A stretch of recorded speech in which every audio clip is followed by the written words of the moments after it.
Assalamualaikum warahmatullahi wabarakatuh. Bertemu lagi dengan saya Jasman Kurnia Rahim di channel Santap Ilmu. Nah, untuk hari ini materi yang akan kita santap bersama ya adalah terkait dengan teknologi pengelolaan sampah yang biasa dikenal dengan insinerasi atau incineration dalam bahasa Inggrisnya. Nah, teknologi insinerasi ini adalah salah satu teknologi yang menggunakan tenaga termal atau suhu atau pembakaran yang digunakan dalam rangka untuk mereduksi sampah, baik itu sampah organik maupun sampah anorganik. Nah, untuk awal kita berbicara terkait dasar hukum kebijakan dalam pengolahan sampah dulu, sebelum kita membahas fokus kepada insinerasi. Yang pertama, dasar hukum kebijakan dalam pengolahan sampah yaitu adalah ada Undang-Undang Nomor 18 Tahun 2008 tentang pengolahan sampah. Kemudian yang berhubungan dengan pemerintah daerah itu ada Undang-Undang Nomor 23 Tahun 2014 tentang pemerintah daerah, di mana permasalahan sampah, persoalan sampah yang ada di kabupaten adalah merupakan tanggung jawab dari pemerintah kota atau kabupaten. Kemudian diturunkan menjadi Peraturan Pemerintah Nomor 81 Tahun 2012 tentang pengolahan sampah rumah tangga dan sampah sejenis rumah tangga. Dan kemudian ada diturunkan lagi menjadi Peraturan Presiden Nomor 97 Tahun 2017 tentang Jakstranas pengelolaan sampah rumah tangga dan sampah sejenis rumah tangga. Dan kemudian diturunkan kembali menjadi Peraturan Menteri PU Nomor 3 Tahun 2013. Nah, di sini dibahas terkait atau dijelaskan terkait dengan penyelenggaraan prasarana dan sarana persampahan dalam penanganan sampah rumah tangga dan sampah sejenis sampah rumah tangga. Di mana di dalam peraturan Menteri PU tersebut dijelaskan tentang pengolahan sampah yang perlu mempertimbangkan terkait dengan karakteristik sampah, teknologi pengolahan yang tentunya ramah lingkungan, kemudian keselamatan kerja dan kondisi sosial masyarakat.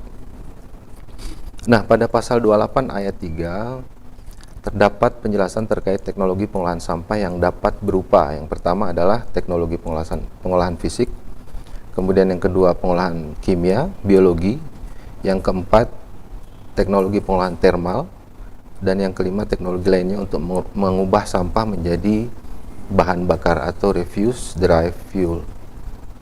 Nah, untuk hari ini kita khusus membahas pada materi ini terkait dengan teknologi pengolahan termal ya. Teknologi pengolahan dengan menggunakan termal. Nah, awal kita melihat skema konversi sampah padat atau yang bisa dikenal dengan municipal solid waste atau biasa dikenal dengan singkatan MSW ya. Jadi skema konversi sampah padat itu ada 3 jenis. Yang pertama thermochemical conversion, kemudian yang kedua ada physiochemical conversion, dan yang terakhir adalah biochemical conversion. Nah, khusus untuk insinerasi ini dia masuk ke dalam combustion ya, proses combustion atau menggunakan thermochemical conversion yang biasanya pada aplikasinya itu dengan panas dan bisa menggerakkan turbin sehingga dapat menghasilkan electricity atau listrik. Nah, itu terkait dengan skema konversi sampah padat. Nah, kemudian kalau kita melihat kemampuan mereduksi sampah, seperti kita ketahui untuk pengolahan sampah ini ada beberapa ya. Jadi ada sampah-sampah organik, anorganik. Kemudian untuk pengolahannya itu bisa dengan metode maggot atau menghasilkan maggot. Kemudian ada juga dengan memakai biodigestion, dan ada juga dengan melakukan composting. Kemudian ada insinerasi dan ada gasifikasi. Nah, kalau kita melihat kemampuan reduksi sampah yang paling baik memang adalah dengan menggunakan metode insinerasi. Ya, metode insinerasi yang sekarang kita bahas. Nah, kemudian apa itu insinerasi? Jadi terkait dengan insinerasi, kalau kita lihat tadi, untuk reduksi sampah yang paling baik adalah dengan melakukan insinerasi. Nah, sebenarnya insinerasi ini adalah metode reduksi sampah yang paling kuno sebenarnya. Bagaimana mengurangi sampah itu adalah dengan cara membakar. Paling banyak masyarakat mengetahui bahwa untuk mengurangi sampah itu paling banyak dengan metode pembakaran sampah. Nah, ini sebenarnya yang keliru, dan sebenarnya harus memakai alat yang digunakan untuk membakar sampah yang disebut dengan insinerator. Jadi pengertian insinerasi adalah proses pembakaran yang digunakan untuk pengolahan limbah, ya. Proses insinerasi ini tidak hanya membakar sampah, namun juga menangkap sisa-sisa gas buang yang berbahaya bagi lingkungan. Jadi sebenarnya insinerasi ini digunakan untuk sampah-sampah, awalnya digunakan untuk sampah-sampah yang berbahaya atau sampah B3, ya, bahan beracun yang berbahaya. Sehingga karena insinerasi ini dilakukan dengan menggunakan alat bernama insinerator, ya, proses dilakukan dengan pembakaran oksidatif dengan suhu 850 sampai 1400 derajat Celcius, serta proses insinerasi ini mampu mengurangi volume dan bahaya dari sampah-sampah yang diolah. Jadi memang sampah-sampah umumnya proses dalam insinerasi ini meliputi pengiriman limbah, kemudian penyimpanan, ada pre-treatment, kemudian pemulihan insinerasi, pengendalian emisi gas buang dan manajemen residu padat, serta pengolahan air limbah.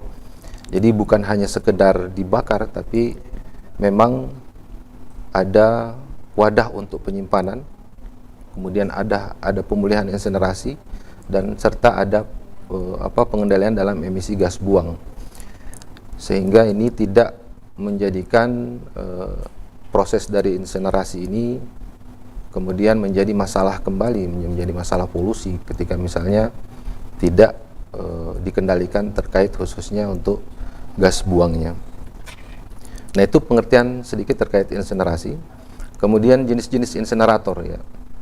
Jenis-jenis insinerator itu ada dibagi 4. Yang pertama adalah fixed bed insinerator. Ini yang paling sederhana. Bentuk fixed bed insinerator ini merupakan tipe konvensional, ya, bisa juga digunakan oleh masyarakat, bisa dibuat oleh masyarakat. Tipenya konvensional, sederhana, di mana pintu bukaannya untuk memasukkan sampah berada di samping atau di atas. Jadi seperti kalau misalnya kita melihat mesin cuci, ada front loading, ada top loading. Jadi ada di bagian atasnya atau di sampingnya. Bagian piringan untuk menampung abu berada di bawah alat. Jadi ada residunya berupa abu. Nah, itu posisinya di bawah alat. Jadi fixed bed incineration ini adalah insinerasi yang paling sederhana, bentuk yang paling sederhana. Keuntungan dari insinerator tipe fixed bed ini adalah harga dan perawatannya yang relatif lebih murah dibanding dengan tipe lainnya, karena memang bentuk dan modelnya yang sederhana. Selain itu, bentuknya sederhana dan tidak memerlukan lahan yang luas. Nah, kerugian dari insinerator ini ada 3. Yang pertama, karena dia sederhana, bentuknya sangat sederhana, sehingga kapasitas pembakaran itu sangat sedikit. Jadi sangat sedikit sampah yang bisa dibakar dalam satu waktu tertentu. Yang kedua, tipe ini membutuhkan proses pemilahan sampah sebelum dibakar. Jadi tidak seluruh sampah bisa dibakar dengan proses fixed bed insinerator ini. Karena seperti kita ketahui, sampah-sampah yang ada tuh, ya, itu terdiri dari beberapa macam, ya, jenis sampah. Khususnya untuk sampah-sampah yang elektronik atau ada hubungannya dengan baterai, itu tidak bisa menggunakan insinerasi dengan tipe fixed bed insinerator ini.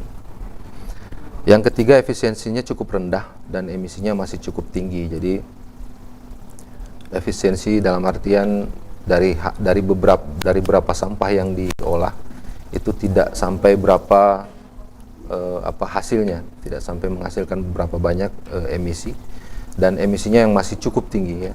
Emisi yang masih cukup tinggi karena gas buang yang dihasilkan ini belum melalui proses filterisasi yang baik. Nah, kemudian yang jenis kedua adalah moving grade incinerator. Incinerator moving grade ini sangat banyak digunakan secara umum. Ya, incinerator ini mampu membakar 35 metrik ton sampah per jam dengan jenis sampah yang bervariasi atau variatif. Ya, proses pada incinerator ini terbagi menjadi 3, yaitu ada pengeringan, ada pembakaran, dan ada pasca pembakaran. Nah, keuntungan dari incinerator moving grade ini mampu menampung berbagai jenis sampah tanpa pre-treatment. Jadi sampah yang baru masuk bisa langsung diolah. Kemudian teknologinya telah diakui dan dipakai luas untuk berbagai negara. Kapasitas sampah yang dibakar cukup besar, ya. Ya, moving grade ini dia memakai namanya juga moving, ya. Jadi dia ada conveyor dalam rangka untuk membakar sampah itu. Tapi ada juga kerugiannya. Jadi insenerator moving grade ini kebutuhan udara lebih banyak, ya. Dia membutuhkan udara yang lebih banyak sehingga volume gas buang lebih banyak, dan untuk biaya pembuatan serta perawatannya itu lebih mahal. Jadi karena dia menggunakan banyak unsur-unsur mekanikal yang ada, yang digunakan, contohnya seperti conveyor dan sebagainya, itu membutuhkan biaya perawatan yang lebih banyak. Kemudian jenis yang ketiga yaitu ada fluidized bed incinerator. Jadi incinerator ini adalah fluidized bed atau yang disebut dengan ruang bakar dasar fluida. Ruang bakar ini menggunakan media pengaduk berupa pasir sehingga pembakaran yang dihasilkan itu akan homogen dengan pasir. Hal ini akan membuat pembakaran dalam ruang bakar menjadi lebih merata. Jadi dengan fluidized bed incinerator ini, pembakaran yang terjadi di ruang bakar itu akan lebih merata karena memakai media pasir. Kelebihan dari incinerator fluidized bed ini adalah desainnya sederhana sehingga biaya pemasangan dan perawatannya lebih murah. Desainnya sederhana. Selain itu efisiensi termalnya juga mencapai 90%. Ya, jadi kalau kita menghitung 90%, berarti dari 100% sampah bisa dihilangkan atau dikonversi menjadi 10% residu, ya, 10% residu. Tapi ada juga kekurangannya. Jadi incinerator ini adalah kontrol operasi yang sulit dilakukan. Jadi karena dia menggunakan media pasir sehingga kontrol operasinya sulit dilakukan dan membutuhkan pemilihan jenis sampah untuk pembakaran yang lebih stabil. Kemudian jenis incinerator berikutnya yang terakhir adalah rotary kiln. Jadi bukan clean, ya, tapi rotary kiln incinerator. Jadi kiln itu sejenis seperti ada oven, ya, ada ovennya yang berputar. Jadi incinerator rotary kiln ini sangat cocok untuk pembakaran sampah campuran tanpa pemilihan dan pencacahan. Namun itu membuat alat ini membutuhkan biaya perawatan yang lebih tinggi, ya, karena dia ada moving objeknya, ada moving mesinnya, sehingga membutuhkan biaya perawatan yang lebih tinggi. Kemudian beberapa jenis sampah mungkin menyebabkan erosi atau kerusakan pada mesin. Selain itu, jenis ini belum digunakan secara luas. Jadi ini masih teknologi advance yang belum digunakan secara luas. Nah, kemudian setelah kita membahas terkait jenis-jenis incinerator, maka kita melihat pengaplikasiannya. Ya, biasanya pengaplikasian incinerator itu bisa dipakai untuk pembangkit listrik tenaga sampah, ya. Contohnya bisa kalau kita lihat di contoh adalah pembangkit listrik tenaga sampah di Jatibarang, Kota Semarang. Ya, jadi sampah itu ternyata bisa juga digunakan dengan pendekatan teknologi, bisa juga digunakan dalam rangka untuk pembangkit listrik tenaga sampah. Dan ini juga sudah mulai diuji cobakan di Bantar Gebang, ya, di Bekasi. Kemudian yang kedua, aplikasi incinerator untuk limbah B3 seperti saya sampaikan tadi, limbah bahan berbahaya dan yang beracun.